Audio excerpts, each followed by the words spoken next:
Ya, halo semuanya. Kembali lagi bersama saya, Tito Pradana Dinata. Kali ini, di video ini saya akan membahas tentang tutorial penggunaan aplikasi Pascal NIDE. Ini aplikasi untuk menulis program Pascal dan bisa untuk menjalankannya juga. Namun kalian dapat menggunakannya di perangkat Android. Untuk bahasanya dan struktur programnya sama seperti di Turbo Pascal yang ada di desktop. Oke, untuk lebih jelasnya, mari kita buka aplikasinya. Oke, ini saya sudah beberapa kali menggunakan aplikasi ini. Namun kalian untuk yang pertama kali setelah menginstal aplikasinya, ini tampilan pertama yang akan muncul seperti ini. Ada pilihan open on or create new file, ada kode sampel, dan open drawer. Sebelumnya saya akan jelaskan beberapa fitur yang ada di Pascal for Android ini. Yang pertama, yang paling saya suka di sini adalah ada fitur auto recommendation. Auto recommendation ini adalah ketika kita menulis beberapa huruf, itu sudah ada muncul rekomendasi kata-kata selanjutnya. Nanti akan saya contohkan. Kemudian untuk kita menulis kode program itu kadang memang ada salah, kita menulis kode program ada salah ketik, kemudian misalnya ada kekurangan titik koma di bagian belakang gitu. Saat nanti kita tebaran itu ada peringatannya, dan peringatannya itu sangat mudah dipahami. Letak kesalahannya di mana diberitahu, kemudian kesalahannya apa juga diberitahu, sehingga kita dapat dengan mudah memperbaiki program yang kita salah ketik itu tadi. Oke, sambil kita mulai, di sini ada beberapa menu. Untuk di bawah ini ada beberapa karakter yang sering digunakan, ada titik koma, kemudian petik satu, kurung tutup, kurung buka, dan titik, dan lain-lain. Dan di bagian atas dari awal saya jelaskan ini untuk series 3 itu tadi, kita klik adalah muncul file explorer. Ini beberapa file yang sudah pernah kita buat project sebelumnya. Ada juga tanda plus ini untuk membuat file baru. Kemudian tanda centang di sini adalah untuk mengcompile, kita mengecek apakah program yang kita ketik sudah betul apa belum. Kemudian sebelahnya ada tombol play, itu untuk menjalankan hasil dari kode program yang kita tulis. Kemudian di sebelahnya yang gambar foto itu adalah menu file. Terdapat pilihan menu new, open file, save, dan save as. Kemudian auto save file ini selalu ada ya, jadi tidak bisa dipilih ya atau tidak, tapi selalu auto save file, sehingga nanti setelah kalian membuat menulis program aplikasi, itu langsung tersimpan secara otomatis. Seperti tadi pas awal kita buka aplikasi ini, ada beberapa aplikasi yang sudah pernah saya buat sebelumnya otomatis tersimpan. Kemudian ada undo. Ini kemudian ada yang redo, paste, dan copy. Oke, kita mulai membuat new file dengan memilih file dan new. Aplikasi yang pertama kita buat yang paling sederhana, yang semua programmer lakukan pertama, yaitu adalah membuat program Hello World. Hello World. Karena saya sudah beberapa kali membuat program Hello World ini, saya kasih tambahan angka di belakangnya Hello World 5 misalnya. Oh ya, untuk syarat penamaan file di sini atau penamaan program di sini, itu syaratnya sama seperti saat kita menamai variabel dan konstanta, yaitu harus diawali huruf, tidak boleh diawali dengan angka ya berarti ya. Kemudian untuk huruf mau kapital mau kecil besar kecil itu bebas karena tidak case sensitif. Kemudian tidak boleh menggunakan spasi, tidak boleh menggunakan simbol-simbol selain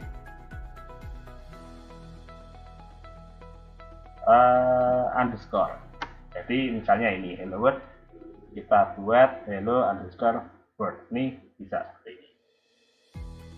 Nah, setelah kita tadi menamai programnya, memberikan judul programnya, kita klik OK, langsung otomatis muncul beberapa kode program, beberapa baris kode program seperti ini. Dari yang paling atas dari baris 0 yaitu program hello world, ini adalah judul programnya. Kemudian di bawahnya ada user CRT, yang ini berarti outputnya nanti ke CRT atau ke layar. Kemudian ada begin untuk kita memulai kode programnya, ada return dan end. Nah, ini salah satu fitur yang saya sukai juga. Jadi saat awal membuat file tidak usah repot-repot menuliskan beberapa baris kode program ini, sehingga kita tinggal menulis program yang kita mau tulis. Karena ini program hello world, hanya memunculkan kata hello world ke dalam layar, langsung saja kita tulis di antara begin dan return. Kita tuliskan break hello world, dan jangan lupa ketik tutupnya, dan jangan lupa titik koma sebagai penutupnya. Kita coba jalankan, compile sukses, kita sudah berhasil memunculkan hello world di program yang kita buat tadi. Namun ada teks yang seharusnya tidak muncul di sini ya. Yang di atasnya hello world itu ada initial console screen dan sampai bawah itu seharusnya itu tidak muncul saat kita jalankan program ini. Bisa kita hilangkan. Oh ya, tadi untuk kembali ke screen editor kita klik sembarang, kita klik enter. Saya biasanya menggunakan enter, kemudian exit. Untuk membersihkan layar yang di atasnya hello world tadi, di bawah bikin kita tuliskan TLRSCR. Nah, itu tadi yang auto recommendation ya. Jadi kita cuma mengetik TL itu sudah ada pilihan TLRSCR. Tinggal kita pilih saja, tidak usah kita ketikkan komplit. Oke, setelah kita tambahkan TLRSCR, kita jalankan. Ya, lihat ya bedanya. Hanya hello world yang tampil di sini. Jadi tidak ada beberapa baris kata-kata yang di atasnya tadi. Oh ya, tadi saya jelaskan juga ada misalnya ada kesalahan kode program yang kita ketikkan. Contohnya seperti ini. Saya hapus titik koma yang di belakang hello world. Apa yang terjadi ketika saya jalankan? Nah, compile error. Kemudian errornya apa? Disitu syntax error titik koma expect text bed return found. Nah, kemudian ada suggestion di bawahnya. Insert token titik koma before token return, atau replace token return by token titik koma. Kita pakai rekomendasi yang pertama, yaitu menambahkan titik koma sebelum return. Nah, kesalahannya itu yang di kode program itu selalu berada di dekat yang di blok ungu return tadi. Sebelum return ditambahkan titik koma. Nah, kalau sebelum return tidak mungkin kita titik komanya ditaruh di depan, karena titik koma itu adalah sebagai penutup, jadi berada di baris paling belakang. Kita ketikkan titik koma di sini di sebelum return, kita jalankan. Nah, seperti itu sudah ada pembetulannya, kemudian kita bisa jalankan lagi programnya dengan benar. Nah, seperti itu program sederhananya. Coba kita buat program selanjutnya. yang sudah menggunakan variabel seperti itu ya. Kita pilih new file, kita coba untuk membuat program luas persegi panjang untuk menghitung luas persegi panjang. Kita berikan judulnya luas persegi panjang. Boleh kalian menuliskan luas underscore persegi underscore panjang atau menulis judulnya seperti ini. Kemudian klik OK. Sudah muncul beberapa baris kode program di sini. Kemudian untuk deklarasi variabel itu kita letakkan di bawah user.rt dan sebelum bikin. Untuk menghitung luas persegi panjang, ada beberapa variabel yang harus kita deklarasikan. Cara pendeklarasian variabelnya kita dengan menuliskan var, kemudian kita enter di bawahnya. Variabelnya apa saja? Ada variabel luas, kemudian variabel untuk menghitung luas berarti panjang kali lebar. Kita butuhkan variabel panjang dan variabel lebar. Kita tuliskan variabel luas, kemudian titik 2, tipe datanya kita gunakan integer, kemudian titik koma, jangan lupa luas, kemudian tadi ada panjang, tipe datanya kita buat integer juga, kemudian lebar, tipe datanya sama integer juga. Nah, setelah kita menuliskan variabelnya, di bawah bikin langsung kita tuliskan clrsdr seperti tadi agar layarnya nanti bersih, tidak ada beberapa teks yang tidak tepat. Yang akan kita buat adalah program luas persegi panjang, luas underscore persegi panjang. Ingat, untuk aturan penamaan program di Pascal ini sama seperti syarat penamaan untuk variabel dan konstanta, harus diawali huruf, kemudian tidak boleh pakai spasi. Apabila mau menggunakan spasi diganti dengan underscore.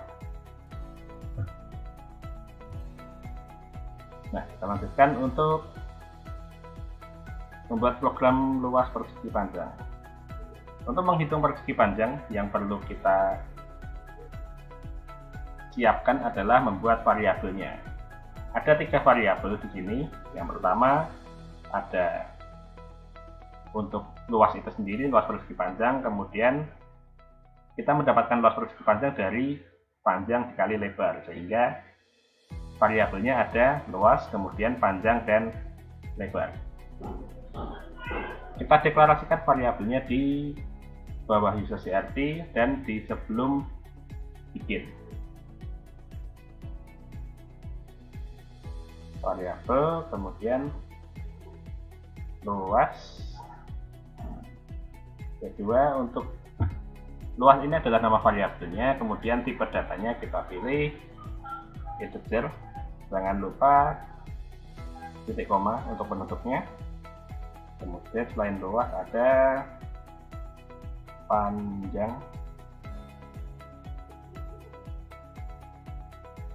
kita buat integer juga, kemudian lebar.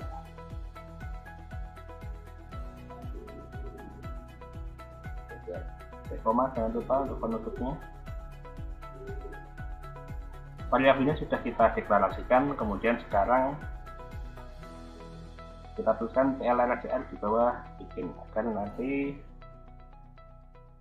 program yang kita hasilkan itu tampilannya bersih, tidak ada gangguan tulisan di atas seperti tadi. clrsdr, kemudian yang pertama kita butuhkan adalah memasukkan panjang. Boleh agar nanti di belakang kursornya langsung turun ya. Dan kemudian program luas persegi panjang. Jangan lupa titik koma, kemudian kita pilih, tidak usah pakai ln, masukkan panjang spasi, titik 2 lagi, petik 1 kurung tutup, titik koma, jangan lupa. Dan setelah mulai untuk outputnya kita berikan return untuk membaca inputnya. Yang diinputkan adalah panjang. Titik koma di belakang jangan lupa, kemudian kita lakukan guide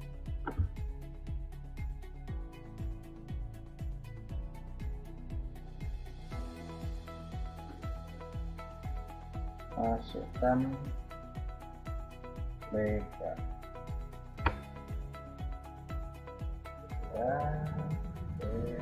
dan kurung tutup, titik koma, dan return lebar koma. Nah, setelah kita mendapatkan input berupa panjang dan lebar, untuk menghitungnya luas persegi panjang didapatkan dari panjang kali lebar.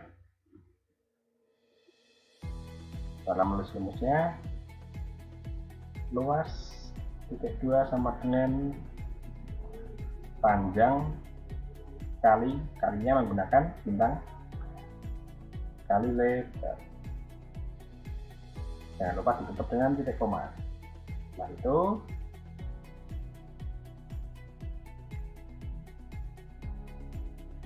kita tampilkan hasilnya, yaitu luas persegi panjang sama dengan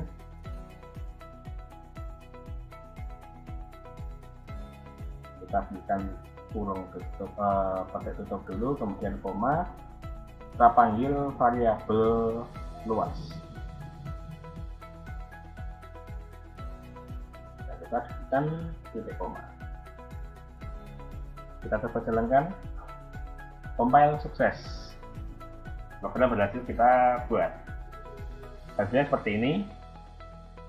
Ada perintah masukkan panjang, kita masukkan panjangnya, angkanya 5, kemudian enter. Masukkan lebar, lebarnya contohnya 8. Seharusnya hasilnya 5 kali 8 40. Kita coba apakah hasilnya 40. Ya, betul. Luas persegi panjang hasilnya 40, 5 kali 8, seperti itu. Oke, bisa kalian praktekkan seperti ini. Nah, dari aplikasi yang telah kita buat ini, silahkan kalian buat pengembangan untuk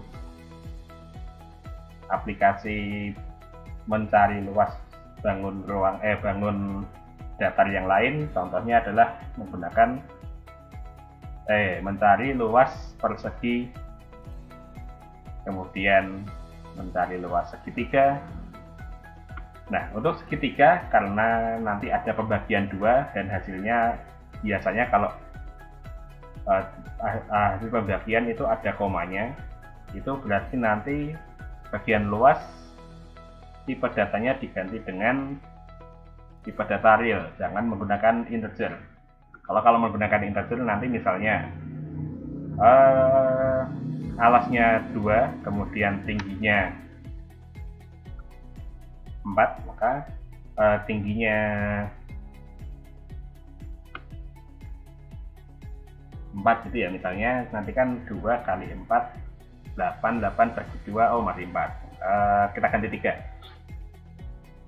Tingginya alasnya 3, kemudian tingginya juga 3, berarti 3 kali 3 itu adalah 9, 9 dibagi 2, 4,5. Nah, kalau kita masih menggunakan tipe data integer, nanti hasilnya yang muncul bukan 4,5 tapi 4, sehingga bagian variabel luas harus diganti tipe datanya menggunakan tipe data real. Seperti itu. Sekian penjelasan dari saya, silahkan nanti kalian kembangkan sendiri untuk coba menulis aplikasi lain, dimanfaatkan fitur-fitur untuk yang ada di aplikasi Pascal ini, kalian gunakan untuk belajar selama pandemi di rumah apabila kalian tidak memiliki laptop, sehingga kalian tetap bisa belajar penulisan program Pascal menggunakan aplikasi ini di perangkat Android kalian masing-masing. Oke, sekian video kali ini, semoga bermanfaat dan kalian dapat mengembangkan aplikasi lain dengan berdasarkan tutorial ini. Oke, sampai jumpa dan salam inovasi.